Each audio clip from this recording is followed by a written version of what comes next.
सोन्यावर आयात शुल्कात वाढ करण्यात आलेली आहे. दुप्पट आयात शुल्क आकारलं जाणार. त्यासोबतच इतर जो कर आहे तो वाढवल्यामुळे आजपासून भारतामध्ये सोनं जवळपास 12 ते 13 हजार रुपये प्रति तोळा म्हणजे 10 ग्रॅम महाग होणार आहे. All India gems and jewellery काउन्सिलचे अध्यक्ष राजेश रोकडे सर आपल्यासोबत आहे. सर, काय परिणाम होणार एकूणच याच्यावर? नक्कीच. पहिले ही ड्युटी होती 5%, ती वाढून 10% झालेली आहे. पहिले ॲग्रिकल्चर सेस जे होतं ते 1% होतं, ते आता वाढून 5% झालेलं आहे. त्याच्यामुळे जी पहिले ड्युटी 6% व्हायची ती आता झालेली आहे 15%. आणि पहिले पण 3% GST होतं, आताही 3% GST आहे. समजा मी याची टोटल लावतो असेल पूर्ण तर 6 आणि 3 असं मिळून 9% आम्हाला पहिले टॅक्स लागायचे. आता ते झाले सरळ 18%. जर मी याला अमाऊंट वाईज पकडत असेल तर पहिले 13.5 लाख रुपये जवळजवळ ड्युटीजमध्ये जायचे, आता ते 27 लाख रुपये पर KG ड्युटी जाईल. अर्थात 13,000 रुपये प्रति 10 ग्रामचा हा मोठा अंतर काल आणि आजमध्ये आलेला आहे. आणि यामुळे आज सोनं थोडंसं महाग राहील. किती महाग राहील सर तरी? 13,000 रुपये प्रति 10 ग्रॅमचा फरक हा येतो आहे. आणि नक्कीच ज्याप्रमाणे सरकार तेवढंच महाग होईल?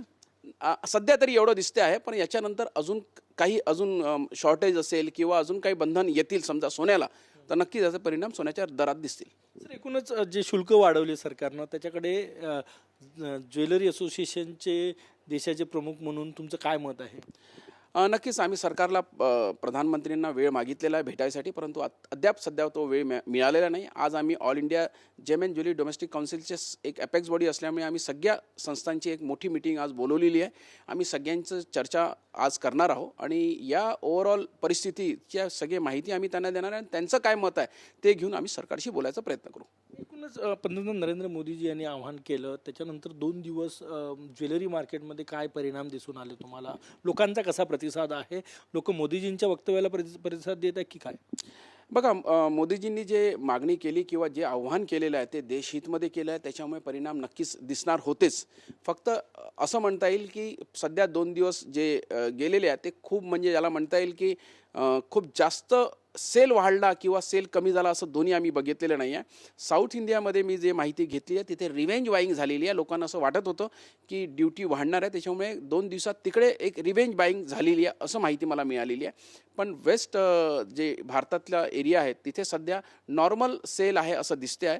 आज वाढल्यामुळे परिस्थिती काय येतं, कारण की रिस्ट्रिक्शन जसे जसे वाढत जातील तसं तसं लोकांचा कौल याच्याकडे वाढत जाईल असं अपेक्षित आहे. सर, एकूणच जे रेस्ट्रिक्शन्स वाढत आहेत, तुम्ही म्हणता की कौल अजून वाढत जाईल, सोन्याच्या मार्केटवर काय परिणाम दिसून येतात? कारण की एकूणच आपली इम्पोर्ट, आपले रुपये जे आहेत ते विदेशात जाऊ नये म्हणून सोन्याचं इम्पोर्ट कमी व्हावं म्हणून सरकारचे हे प्रयत्न सुरू आहे.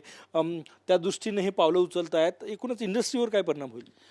नक्कीच जे कारण आहे याच्या मागचं की विदेशी मुद्रा आपली बाहेर जात आहे तेच प्रमुख कारण आहे.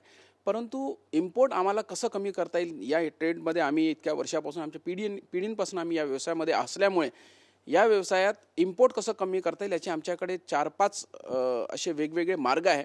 सरकारशी भेटून आम्हाला ते मार्ग सुचवायची खूप इच्छा आहे. आम्ही गोल्ड मॉनिटायझेशन स्कीमच्या माध्यमातून ऑलरेडी सरकारला एक रिपोर्ट सबमिट केलेली आहे. पण त्याच्या व्यतिरिक्त अजून पण 2 ते 3 मार्ग असे आहेत जेणेकरून आम्ही आमचा इम्पोर्ट कमी करू शकतो. जसे की समजा जुनं सोनं जर कोणी विकत असेल तर त्याला पहिले कॅपिटल गेन टॅक्स लागायचे. समजा ते वे ऑफ केलं तर लोक जुनं सोनं विकतील, पहिली गोष्ट. दुसरी गोष्ट असं आहे की जुनं सोनं देऊन नवीन दागिने खरेदी करताना नवीन दागिन्यांवर GST लागतं. समजा ते वे ऑफ झालं तर लोक प्रेरित होतील जुने सोनं विकायसाठी आणि जुने सोनं देऊन नवीन सोनं घ्यायसाठी. लोकांकडे किती सोनं आहे भारताचा विचार केला तर अंदाजे किती सोनं आपल्याकडे लोकांकडे? एक अंदाज आमचा असा आहे की हे 40,000 टन सोनं भारतीयांकडे असेल असं अपेक्षित आहे. कारण एक 700 ते 800 टन दर वर्षाला इम्पोर्ट होतो आणि बरेचदा त्याचं 10% ते 20% सोनं पण समजा आम्ही चलनात आणलं तर नक्कीच जे प्रधानमंत्रींचं म्हणणं आहे की 1 वर्षापर्यंत दागिने खरेदी करू नका, तर येणाऱ्या 10 वर्ष आम्हाला इम्पोर्टच करायची गरज पडणार नाही अशी परिस्थिती आहे. या व्यतिरिक्त पण अजूनही RBIमध्ये पण आपल्याकडे भरपूर गोल्ड आहे, ते पण उपयोगात घेता येतं. त्याला पण गोल्ड मेटल लोन म्हणून सोनारांना किंवा ज्वेलर्सला समजा सरकारने दिलं तर नक्कीच याचाही एक फायदा सरकारला पण होऊ शकतो. आणि ठेवून सोन्याच्यात काही वाढ होणार नाही किंवा फक्त किंमत वाढेल. परंतु समजा ते चलनात आणलं, ते ज्वेलर्स लोकांना मॅन्युफॅक्चरिंगसाठी दिलं तर इम्पोर्ट पण कमी होईल आणि व्याजाच्या दराने ज्वेलर्स आणि सराफ सोनकार त्यांना मोबदला पण देतील. इम्पोर्ट ड्युटी वाढवल्यामुळे इम्पोर्ट कमी होईल सोन्याचं असं वाटतंय आता?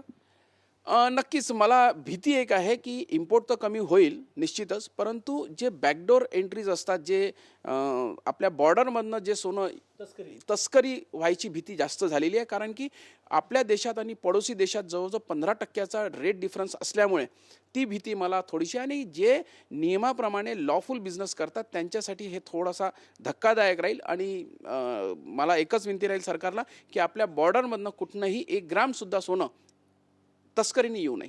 शेवटचा प्रश्न माझा, तुम्ही पंतप्रधान नरेंद्र मोदीजी यांची वेळ मागितलेली आहे, कधी भेटणार आहेत, काय सांगणार आहे त्यांना? नक्कीच आम्ही वेळ मागितलेला आहे आणि देश सर्वोपरी आहे, त्याच्यामुळे आम्ही पंतप्रधानांचा कुठलाच विरोध करत नाही. पंतप्रधानांना आम्ही पूर्ण सपोर्ट करतो आहे. फक्त या कठीण परिस्थितीत एक परिवार म्हणून आम्ही सोबत बसून याचा निकाल काढणे किंवा याचा एक चांगला मार्ग काढणे हे आमची इच्छा आहे. त्याच्यामुळे आमच्याकडे जे जे सुझाव आहे ते त्यांच्यासमोर ठेवून आम्ही मार्ग काढायच्या प्रयत्नात आहोत. सर, याचा सोन्याच्या व्यापारावर परिणाम होईल? इम्पोर्ट ड्युटी वाढवल्यामुळे काही इफेक्ट होईल मोठा दुकानांवर, तुमच्या व्यापाऱ्यांवर? नक्कीच इम्पॅक्ट तो येतोच. कारण की समजा रेट अजून वाढले, कारण की बघा जसं जसं सोन्याचा रेट वाढत जातो थोडासा त्याचा सेलमध्ये थोडासा अचानक वाढल्याचा डिफरन्स येतो.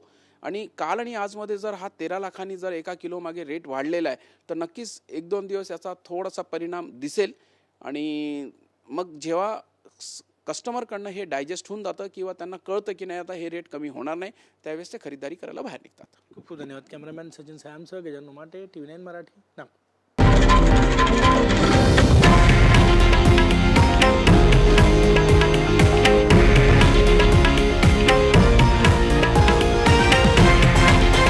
हे आहे देशातील नंबर 1 न्यूज नेटवर्क आणि आपण पाहत आहात TV9 मराठी, एकमेव.